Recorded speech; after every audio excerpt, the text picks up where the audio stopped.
What's up, Prizefight fans? I'm Brian Tong, and we've got a battle for streaming box supremacy. It's a Prizefight throwdown showdown between the Roku XDS and the Apple TV.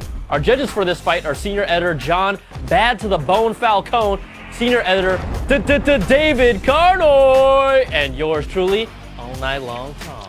We'll take all three judges' blind scores and average them out to the nearest 10th each round. The final Prizefight score will be an average of all rounds using the same decimal system.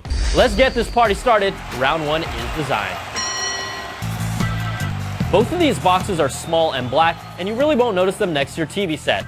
The Roku XDS is simple and clean, but its fabric tag belongs on a t-shirt more than it does on a set-top box. Apple stays true to tradition and can even make a streaming box sexy. It's the smallest component you'll have. It's about 50% smaller than the XDS, and its remote is just as sleek.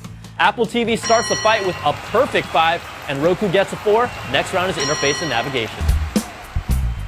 The Roku XDS has a simple interface that's very utilitarian. It won't wow you visually, but it gets the job done. It's also easy to customize by adding channels for your favorite content, and the remote doesn't get in the way. The Apple TV interface is clean and elegant, just like you'd expect. Animations are smooth, and its interface feels polished. You won't get any real customization here, but its remote is simple and easy to use.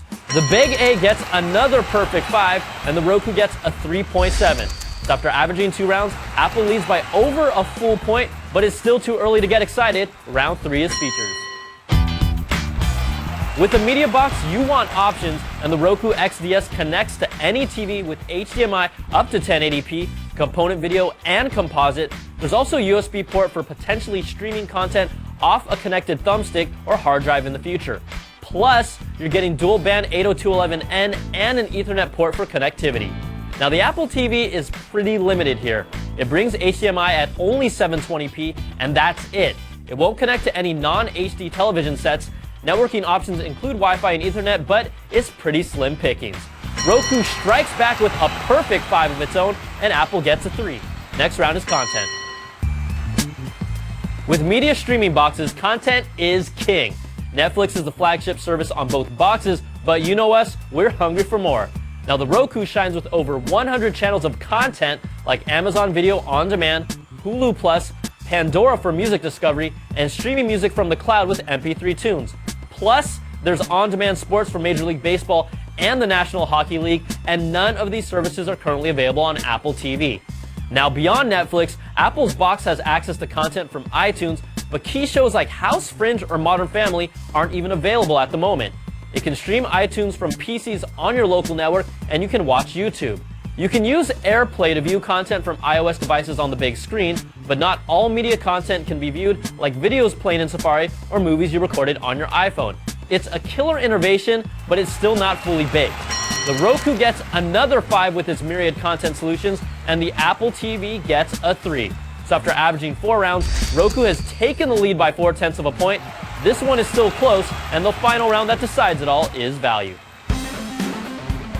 For $99, the Roku XDS brings the best video and audio streaming services on the web with every connectivity option you can think of. The Apple TV is also $99, and if you live in an Apple-dominated ecosystem, you'll feel right at home with iTunes integration, but you'll be missing out on a whole lot of content.